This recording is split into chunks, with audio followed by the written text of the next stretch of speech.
Hi, everyone. Thank you for joining this Heritage Foundation Facebook Live. Well, North Korea is back in the news, and we're going to talk to our expert today on the area, Bruce Klingner. Now, Bruce Klingner was in the CIA. He served as the CIA's Deputy Division Chief for Korea and is now a Senior Research Fellow for Northeast Asia in our Asian Studies Center here at Heritage. And so he's been pretty busy lately, and he knows a little bit about North Korea. So thank you for taking the time to talk to us today. If you could just start out by telling us a little bit about your history with the CIA and what you did there. Yeah, I worked 20 years in the intelligence community with the Defense Intelligence Agency as well as CIA. And in 1993 and 94, when we thought we were going to war with North Korea, I was the CIA branch chief for Korea. And then after that, I was the deputy division chief for 5 years, focusing on Korea at the CIA. Now, talk to us about what's going on in North Korea at the moment. It seems pretty dire. People are freaking out. What do we need to know? What's going on? Well, there are actually a lot of things going on. And just this past week, we had a number of different events, each of which would have been sort of a big media sensation. We had all of them occur in 1 week. To take a bit of a step back, we have North Korea's continuing to develop nuclear weapons as well as the missile means to deliver them to threaten the United States as well as our allies with nuclear weapons. So we think they have, 16 to 20 nuclear weapons, but a recently leaked Defense Intelligence Agency report suggests maybe they have upwards of 60. We're not sure. And then we think they've miniaturized them and that they have the means to deliver them via missiles already today to threaten our South Korean and Japanese allies. They're also working on a submarine-launched ballistic missile, which would be harder to find and target during a conflict. They have 2 different missiles that can hit Guam, a key node in the U.S. defense of the Pacific. And when I met with North Korean officials in Europe this June, they told me that both of those intermediate-range missiles would be deployed to military units soon. And then they're also working on an ICBM to be able to threaten the United States. Recently released report indicates that the U.S. intelligence community, or at least parts of it, think that North Korea already has the ability to hit the United States with a nuclear warhead. Other experts will think that they're not there yet, maybe next year or 2 years, but certainly we know they're on that path. And when they recently tested an ICBM, had they flown it to a normal trajectory, it could have reached Los Angeles, Denver, Chicago, perhaps reached New York and Washington. Now, are we on the cusp of a nuclear war? What are your thoughts on that?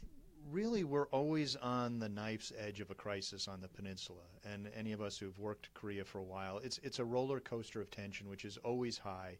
And then sometimes it goes higher, and then when things calm down, it's back to the norm. But the norm is at a very kind of heart-rending level of tension. Right now, there are a couple things in work that are raising the tension. North Korea either has or is approaching the ability to hit the U.S. with a nuclear weapon. The Trump administration had said that's intolerable, and they may take military action, not even thinking that the North Koreans are about to attack us, but simply to prevent them from completing that military weapon capability. So whether the U.S. is about to do a military attack, sort of start a war to prevent a war, President Trump's comments would seem to suggest that, but then recent comments by senior officials, including the Secretaries of Defense and State and others, would suggest we're not that close.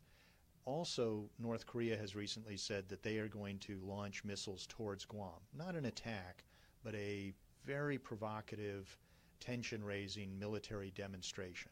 So they are going to send 4 missiles, or they say they may, send 4 missiles towards Guam, sort of splashing in the water on either side of the island. Will the U.S. try to intercept those? We'll see. And how would North Korea respond if we did intercept their missiles? We don't know. Talk to us a little bit more about the United States response and how the different responses we could give, so versus military or economic, diplomatic. Talk to us about that. Well, there's sort of, let's say, the tactical situation about the threat to Guam. If the missiles are going either by design or by accident towards the island, we would take them out, and we have military assets there and missile defense assets there.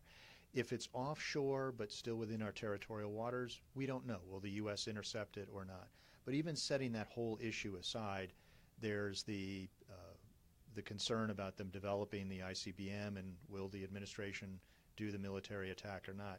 Even setting that aside, then you have the underlying sort of long-term nuclear and missile programs. And to oversimplify, there may be three main schools of thought. One would be things are so bad we need to resume negotiations.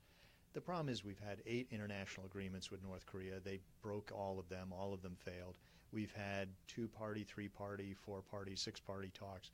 All of those have failed. So right now, going back to negotiations would be premature, as long as North Korea says we'll never denuclearize, so why go back to denuclearization talks? Another end is the military option of attacking them just to prevent the ICBM capability. In the middle is a lot of what I advocate, which is increasing pressure, targeted financial measures. And people will say, well, we've been doing that for decades. It hasn't worked. As Obama said, North Korea is the most heavily sanctioned, the most cut-off nation on earth.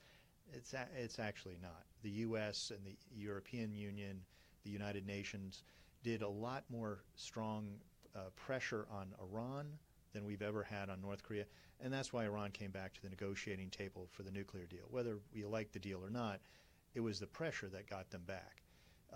And last year was the first year that the U.S. had cumulatively sanctioned as many North Korean entities as we had sanctioned those of Zimbabwe.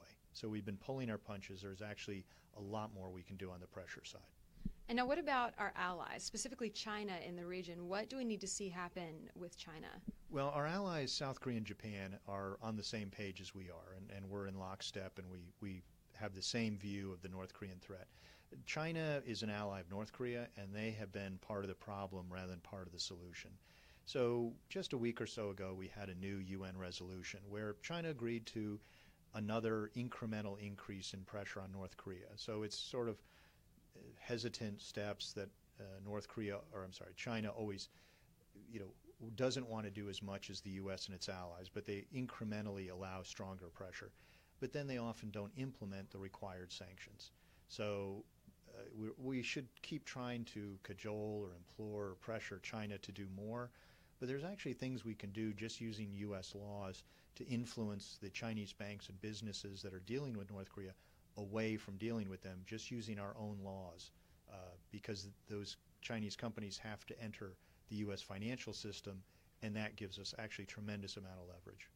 Now, in the event that they do launch more missiles, what does defense look like for America? What kind of missile defense do we have in place? What do we need to see? Right. Well, if they do an ICBM launch actually towards the continental U.S. or Alaska or Hawaii, we have 44 ground-based interceptors deployed in California and Alaska, which are designed as a defense against ICBMs.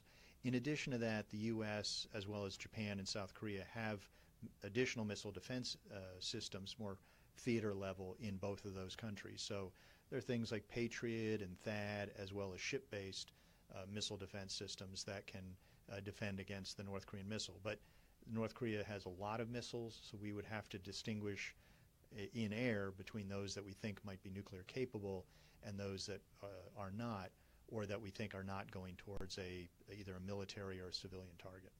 And what should U.S. next steps be in enforcing United States law in that area? Well, a big thing is going after Chinese violators. We've really been pulling our punches.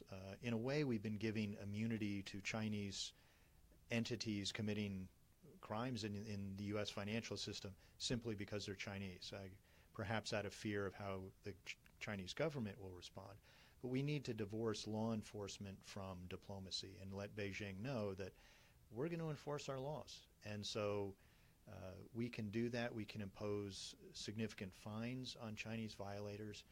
For example, we've imposed $12 billion in fines on European banks for money laundering for Iran. We haven't imposed a single penny in fines on any Chinese bank for money laundering for North Korea. So there are things we can do unilaterally. It doesn't require the permission of the Chinese government or the acquiescence of the Chinese government. But we're hoping this administration will more fully enforce U.S. law than previous administrations. Thank you. And is there anything else you'd like to add before we close here? Well, I think overall people need to perhaps take the helmet off and climb out from under the bed. We're not on the cusp of a nuclear war, as some might fear, but we always have to be concerned about the North Korean threat, particularly as it continues to grow and they expand and refine their nuclear arsenal and the means to deliver them against ourselves and our allies.